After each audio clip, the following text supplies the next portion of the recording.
नमस्कार। मेरे भारत के समाज के भाइयों बहनों, नवयुवक नवयुवतियाँ और वरिष्ठ नागरिकों को मैं बच्चों के भविष्य के बारे में, बच्चों का भविष्य उज्जवल बनाने के लिए मेरे अनुभव पर कुछ सूत्र दे रहा हूँ। कृपया आप नोट करके देखिए। मेरा शीर्षक है मेरा अनुभव मेरी सोच। हर एक संडे का दिन, छुट्टी का दिन बच्चों को बैठाकर एक परीक्षा कंडक्ट कीजिए। घर में ब्लैंक पेपर दीजिए और चैप्टर वाइज क्वेश्चन लिखिए। कम से कम 3 चैप्टर का क्वेश्चन दीजिए और ब्लैंक पेपर में आंसर करने बोलिए। उसके बाद आप चेक कीजिए कितना तक बच्चा करेक्ट करता है।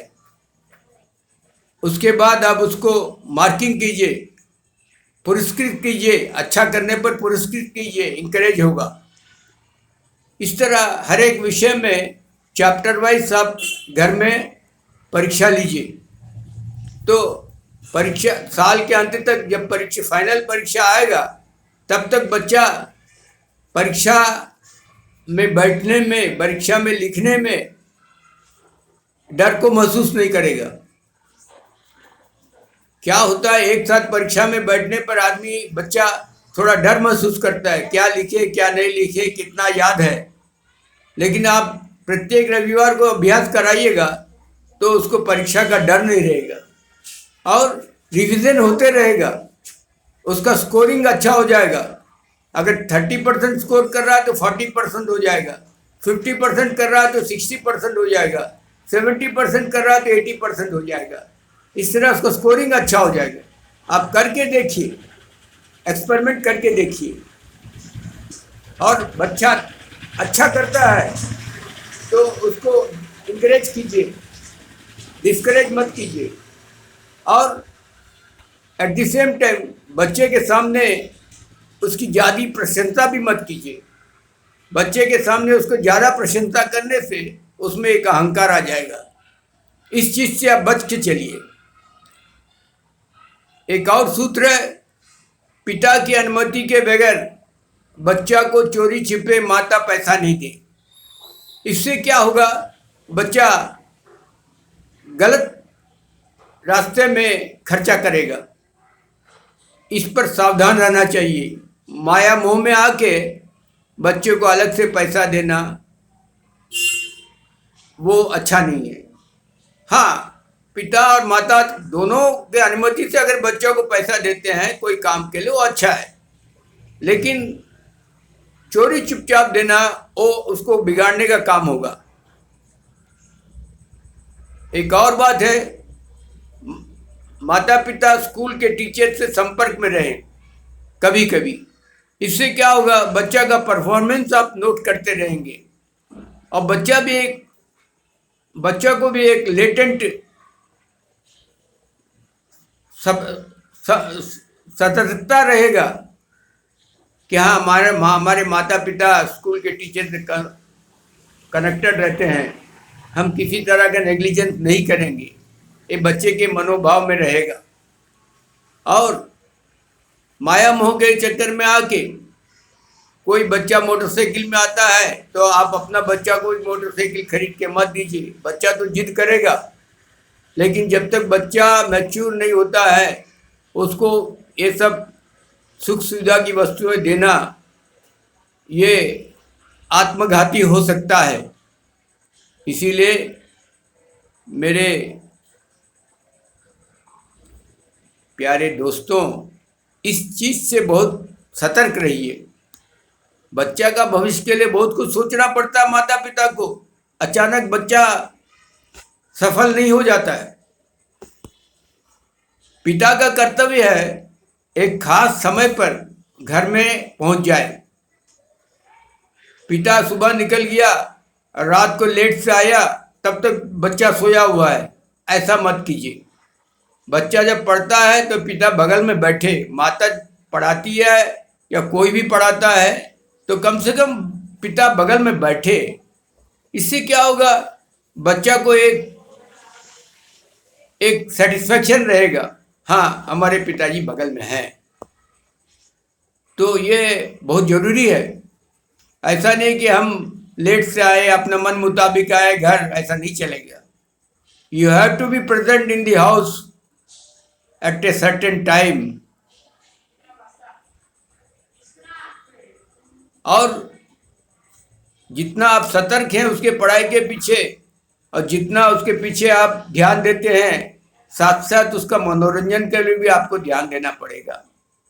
घर में इंडोर गेम्स के लिए प्रोत्साहन दीजिए, जैसे कैरम बोर्ड हुआ, चेस हुआ इत्यादि। इसके लिए भी प्रोत्साहन दीजिए ताकि बच्चों को थोड़ा एंटरटेनमेंट भी होता रहेगा। मनोरंजन, संगीत, ये सब का बहुत वैल्यू है। बच्चे के सबकॉन्शियस ब्रेन में एक हैप्पीनेस क्रिएट होता है। वो हैप्पीनेस से बच्चों को मेमोरी, बच्चा का ब्रेन शार्प होता है। बुजुर्गों, ज्ञानी गुणों लोगों से संपर्क में रखिए बच्चों को, कभी कभी उनके साथ बैठाइए, तब क्या होगा, उनका असर इन बच्चे पर पड़ेगा। त्योहार, पूजा पाठ इत्यादि में माता पिता का साथ देना है बच्चे को। माता के साथ में घर का मंदिर को साफ करना, घर का साफ सफाई करना, त्योहार पर्व इत्यादि में, उससे क्या होता है, एक अपनापन क्रिएट होता है और एक तेज तर्रार बच्चा बनेगा ये सब काम करने से। रात का खाना गरिष्ठ कभी मत दीजिए, ज़्यादा कैलोरी वाले खाना रात का मत दीजिए। इससे बच्चे का नींद खराब हो जाएगा, और नींद खराब हो जाएगा तो दिन में वो तेज नहीं रह सकेगा। रात का खाना बिल्कुल हल्का होना चाहिए।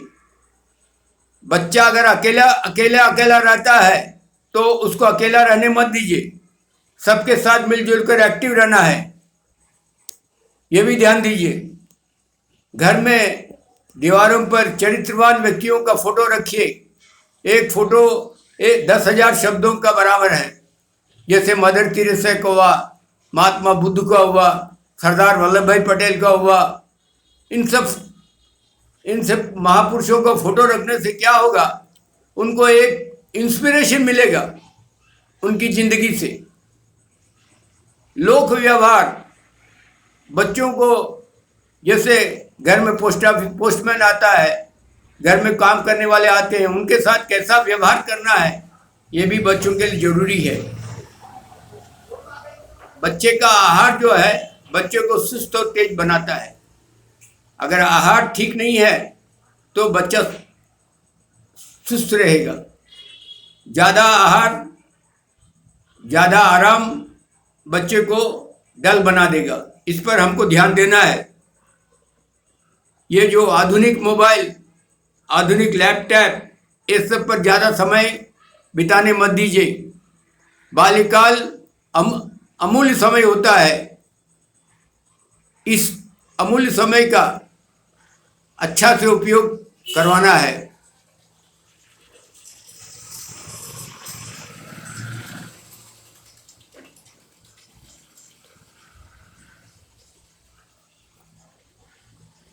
बच्चे को माता के संपर्क में रहने के चलते उसके जीवन काल में बुजुर्ग हो जाने के बाद भी माँ को याद करेगा। पूरी यौवन अवस्था में आ जाने के बाद भी, इंडिपेंडेंट हो जाने के बाद भी वो माँ को याद करेगा। कब करेगा? बाई चांस तो कोई गलत रास्ता में जा रहा है, कोई गलत दोस्तों के साथ गलत काम में लग गया है, पड़ गया है, तो तुरंत उसको माँ याद आएगी और उस गलत काम से बच जाएगा। इसलिए माता का साथ संपर्क, माता का प्यार, माता का अनुशासन बच्चे को जिंदगी भर काम आएगा।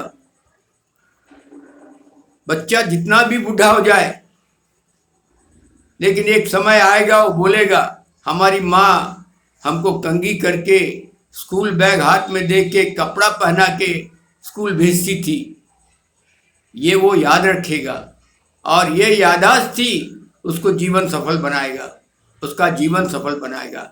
इसलिए मैं बार बार बोलता हूँ, माँ और बच्चे का जो संपर्क है, जो कनेक्शन है, वो दिव्य है,